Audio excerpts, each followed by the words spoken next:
This is Land Rover.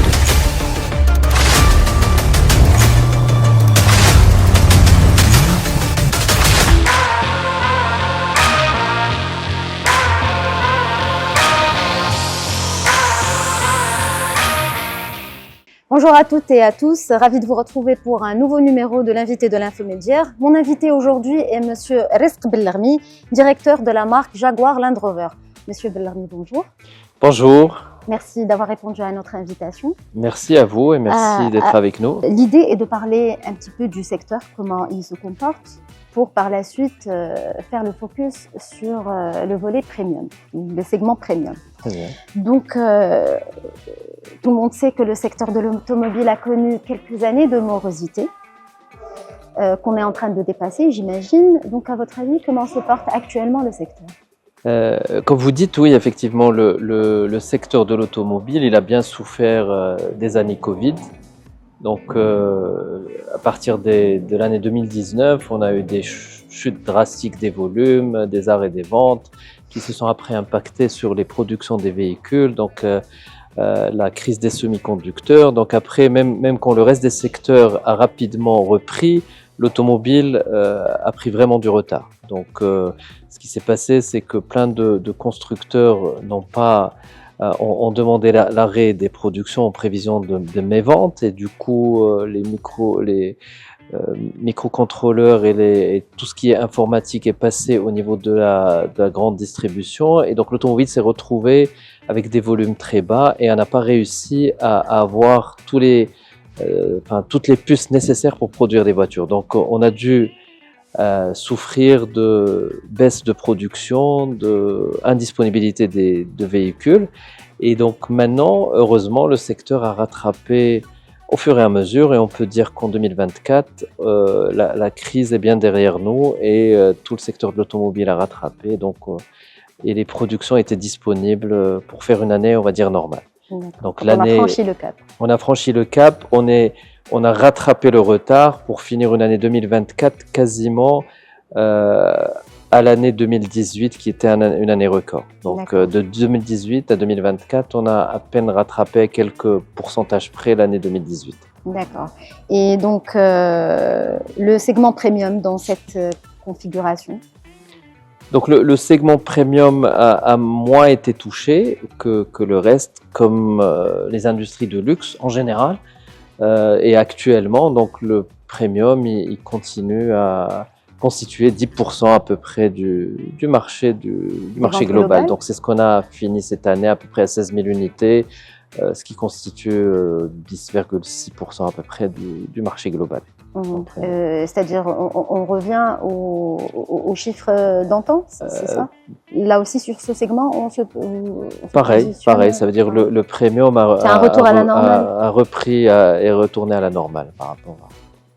D'accord. Et spécialement pour la marque Jaguar et Land Rover, comment en fait, pour la marque Jaguar Land Rover, ou pour les marques, en fait, maintenant, Jaguar, c'est-à-dire il y a eu en fait un repositionnement des marques Jaguar Land Rover. Donc, en fait, et tant mieux, parce que c'est arrivé au moment de cette crise où il y a eu une nouvelle stratégie du groupe Jaguar Land Rover qui s'appelle la nouvelle stratégie Reimagine. Donc Reimagine, où Jaguar Land Rover, où JLR a décidé de passer du segment premium vers le segment luxe. Ça veut dire un saut qualitatif au niveau de la qualité des véhicules et un vrai repositionnement des marques. Donc le repositionnement, c'est-à-dire ça s'est traduit effectivement par une hausse des prix, mais une hausse des prix consécutive en fait à une hausse de la gamme. C'est-à-dire même les gammes et le package global a été revu vraiment à la hausse pour se repositionner dans le luxe. Donc maintenant, ce qu'on dit, c'est que Jaguar Land Rover, c'est plus une marque d'automobile de luxe, mais plutôt c'est une marque de luxe qui fait de l'automobile. Donc ça veut dire qu'elle va se positionner dans les marques de luxe qui font plutôt de la joaillerie ou de la mode, ou etc. Donc c'est ça, c'est-à-dire c'est les mêmes, c'est la même organisation, c'est le même marketing et c'est le même système de pensée de ces marques-là. Donc on est dans le luxe, mais on fait de l'automobile. Donc c'est ça le positionnement de la marque. Donc après, ça s'est traduit, c'est vrai, dans le volume. Ça veut dire le groupe Jaguar Land Rover, il n'y a plus cette chasse au volume, mais plutôt, c'est-à-dire c'est des volumes maîtrisés, mais dans le très haut de gamme ou dans le luxe. Donc ce qui fait, c'est vrai que en 2018, on était plutôt positionné sur les entrées de gamme, le SUV moyen, Evoque qui était notre best-seller et qui était notre best-seller. Et donc à cette époque-là, le Maroc se positionnait comme le plus grand vendeur d'Evoque dans la région MENA. Donc 2018, salon 2018, on avait fait des chiffres exceptionnels. Ça a été un carton. C'était un carton, et alors que maintenant, on a vu que la gamme a été revue et que notre best-seller, c'est le Range Rover, c'est-à-dire le plus gros SUV qui se vend le plus plutôt par rapport à ce qui se faisait auparavant. Donc en fait, repositionnement réussi, même au Maroc, alors qu'on avait beaucoup de craintes. Même en termes en fait, de caractère, si j'ose dire, du véhicule. Là, comme vous venez de dire, il y a quasiment un changement de style, de comportement, enfin de ce qui attise l'achat. De l'Evoque le petit à tout à fait.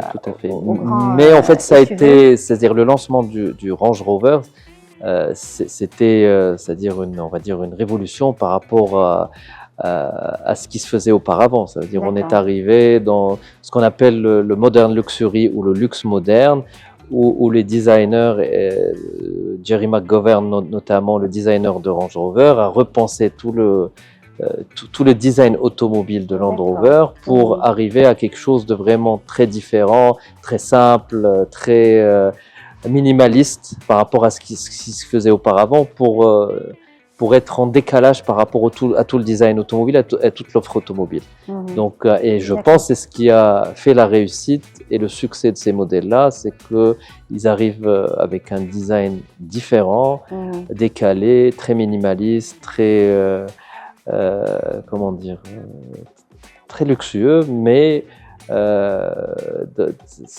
ça a commencé par le Range Rover, après ça a été décliné sur le Range Rover Sport, après il y a eu le lancement de Defender. Donc en fait c'est des très grands SUV et franchisseurs qui ont connu un très gros succès à l'international et aussi au Maroc. C'est-à-dire même si le Maroc de base, on était plus sur des petits modèles, mais maintenant même le marché marocain a switché vers ces grands modèles qui ont connu beaucoup de succès. D'accord, donc j'allais justement vous poser une question sur le line-up de vos marques. Donc quels les modèles les plus prisés? C'est ça, on reste exactement dans cette optique. C'est les grands véhicules en fait qui attirent. En ce moment, oui. C'est-à-dire on est nous-mêmes étonnés par ce succès et puis ravis aussi de ce succès. Mais il y a eu aussi c'est-à-dire tout le line-up a été repensé. Ça veut dire on était sur les deux marques Jaguar et Land Rover. Et ça a été, en fait, maintenant, c'est une maison mère JLR, Jaguar Land Rover qui est JLR, mais qui a décliné 4 marques iconiques.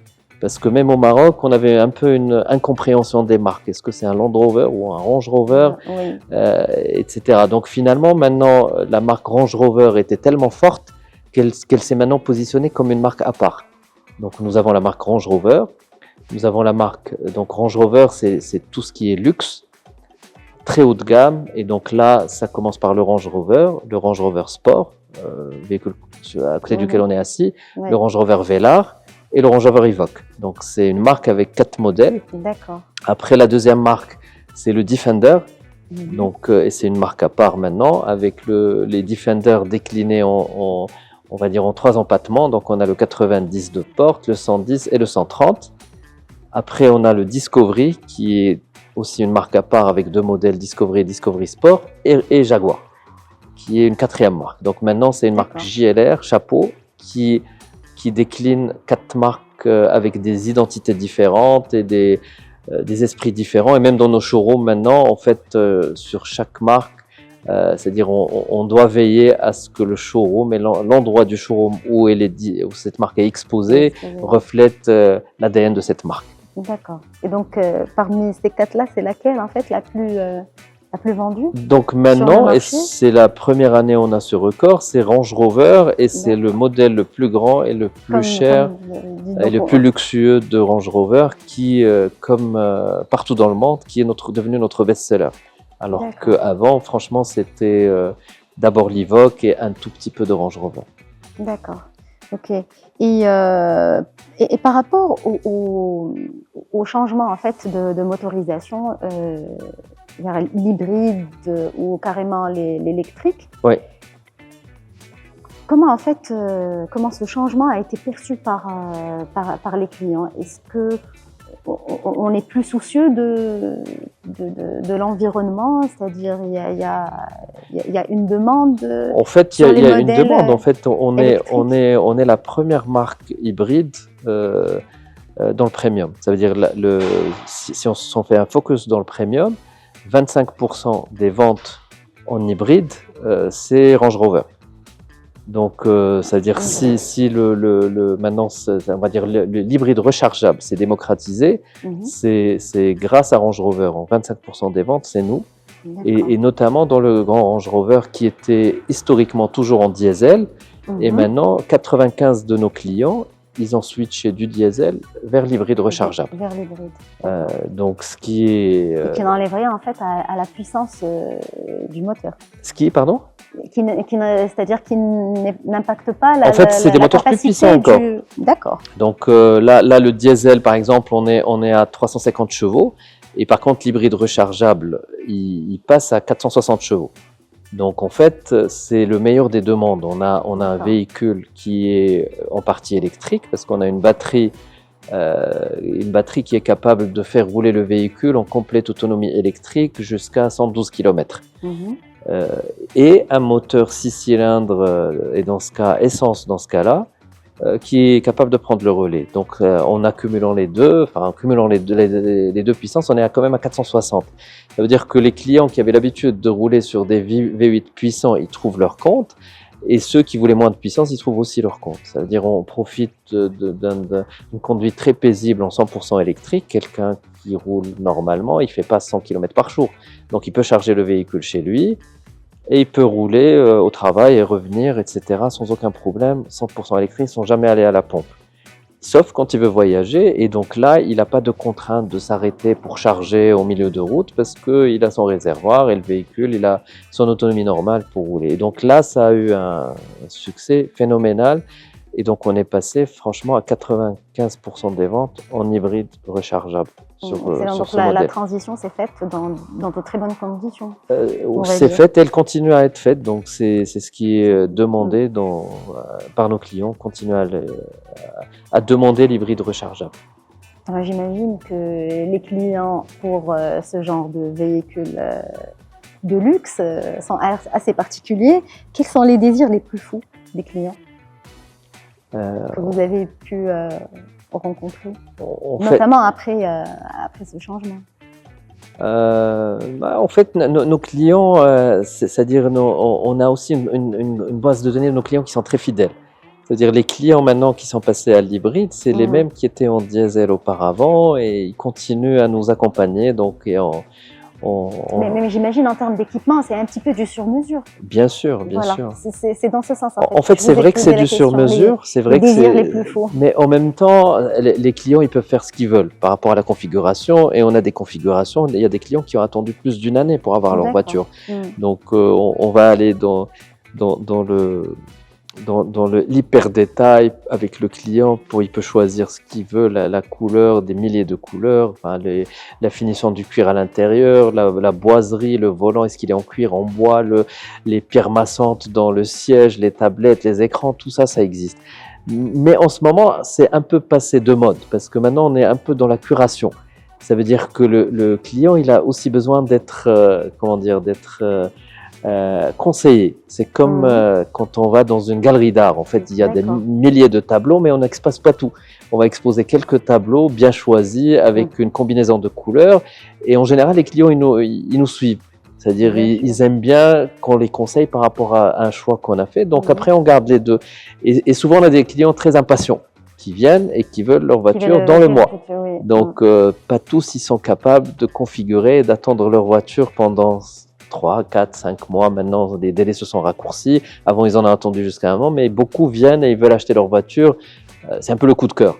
On arrive, on adore ce qu'on voit et on veut la voiture dans un mois ou deux. Donc, du coup, on fait des fois des configurations, on conseille les clients et on fait un mix entre les deux. D'accord. Donc, pour revenir à la stratégie de développement de JLR, c'est ça? Quelles sont les perspectives de développement prévues pour les prochaines années? Pour les prochaines années, en fait, si on parle de la gamme, c'est que JLR va rester pour la partie, on va dire, Range Rover. C'est-à-dire, est-ce qu'il y a des projets dans le pipe? Bien sûr, il y a des projets. Donc, déjà de garder les 3 motorisations. C'est-à-dire, en ce moment, on gardera en fait toutes les demandes. Ça veut dire la prochaine sortie et sur laquelle on compte beaucoup, c'est le nouveau Range Rover 100% électrique. Donc on se dit, si on est les leaders de l'hybride rechargeable, probablement que ça sera un déclic aussi et que nos clients ils vont nous suivre pour basculer vers le 100% électrique. Donc en fin d'année, on aura le Range Rover 100% électrique. Après, le sport suivra aussi en 100% électrique, mais c'est-à-dire on rassure tout le monde, on restera en 3 motorisations sur ces modèles-là. Sur le sport, le Grand Range et le Defender, il y aura toujours du diesel, de l'essence, du PHEV plug-in hybrid et du 100% électrique. Comme ça, on pourra servir tous les clients par rapport à cela. Donc ça, c'est pour la partie Land Rover. Après, il y a le renouvellement total de la marque Jaguar. Donc Jaguar, elle va passer aussi du premium vers l'ultra luxe. Ça veut dire qu'elle va passer en 100% électrique. Donc actuellement, on est sur les dernières motorisations. Donc on a une bonne version maintenant qui va clôturer les 90 ans de la marque Jaguar. Donc c'est pour ça que vous avez vu beaucoup de monde dans les showrooms. Les gens ils récupèrent leur voiture suréquipée en 4x4 FPS Jaguar diesel cette fois-ci. Mais après cette année, on va terminer la phase diesel fin 2025, plutôt en 2026, on passera à la Jaguar 100% électrique. Donc on n'a pas encore vu les modèles, donc il y a eu des lancements à l'international du prototype.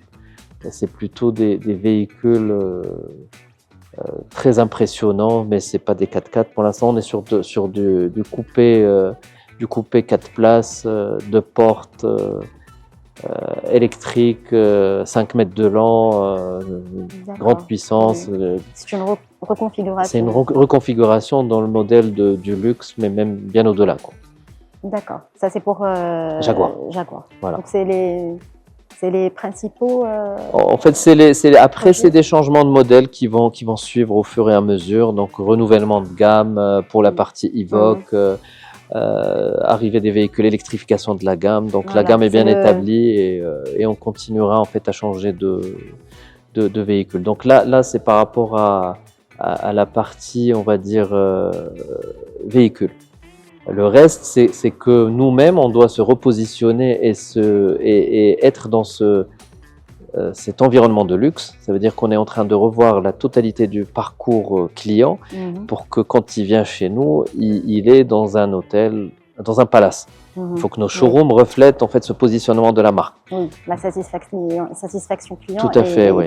Ça veut dire qu'il n'y a pas que le véhicule, mais toute la relation client, elle sera bâtie autour de cet environnement premium et luxueux.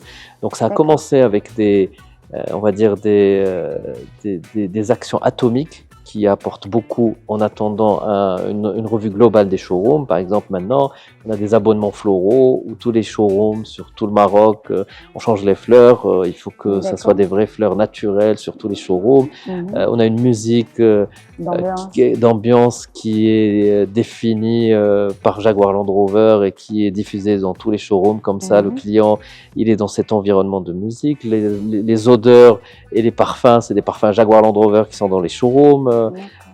etc., etc. Donc tous les tableaux, les écrans, enfin cet environnement, en fait, oui. Tout cet environnement a été mis en place pour que le client, quand il arrive, donc il est dans un environnement ultra luxueux et premium, que ce soit dans sa voiture, mais aussi quand il est à la maison, le House of Brand, quand il est à la maison Land Rover, il se retrouve dans cet environnement-là. Et pour ça aussi, il y a une bonne partie aussi, on doit y arriver grâce à la digitalisation. Donc on a été les premiers en fait à développer toute la partie digitalisation, ce qu'on appelle remote, des véhicules connectés.